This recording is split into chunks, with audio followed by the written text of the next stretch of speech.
महत्त्वाची बातमी आहे।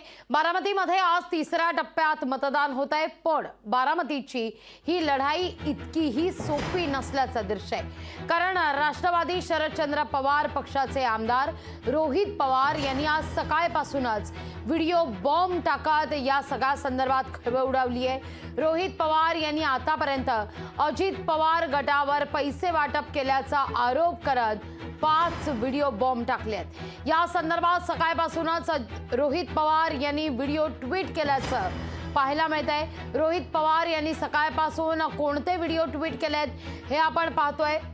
बारामतीमध्ये मतदानाआधी पैशांचा पाऊस पडला असं म्हणत या ठिकाणी व्हिडिओ ट्विट करण्यात आलेला आहे। तर पैसे वाटप केल्याचा काटेवाडीतला दुसरा व्हिडिओ या ठिकाणी रोहित पवार यांच्याकडून ट्विट करण्यात आलेला आहे। दादांच्या कार्यकर्त्यांवर पैसे वाटण्याचा आरोप रोहित पवार यांनी केला, तर दत्ता भरणेंच्या दमदाटीचा व्हिडिओ देखील रोहित पवार यांनी ट्विट केलाय।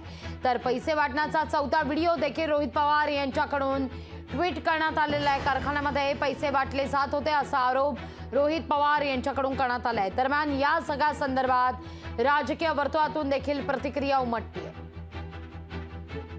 तो पहिल्यापासून ह्या सोशल मीडियामध्ये त्याला फार इंटरेस्ट आहे आणि अलीकडच्या जनरेशन मधला असल्यामुळे त्याला सोशल मीडियाचा वापर कसा करायचा, काय करायचा, मला 2-3 गोष्टी कानावर आल्या। एक तर वेल्हा तालुक्यातल्या पुणे जिल्हा मध्यवर्ती सहकारी बँक, तो जो काही आरोप करतो त्यामध्ये माझ्या माहितीप्रमाणे बँकेमध्ये सीसीटीव्ही कॅमेरे असतात, तर रात्री सीसीटीव्ही कॅमेरेमध्ये चेक करावं।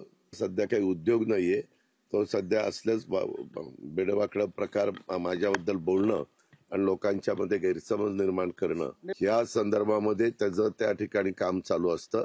निवडणूक आयोग आहे, पोलीस यंत्रणा आहे, बाकीची यंत्रणा आहे, त्यांनी याच्याबद्दलची चौकशी त्या ठिकाणी करावी। सध्या रोहित पवारांचं एकमेव काम आहे सोशल मीडियाच्या माध्यमातून वेगवेगळ्या पद्धतीनं गैरसमज पसरवणं, सतत ट्विट करणं।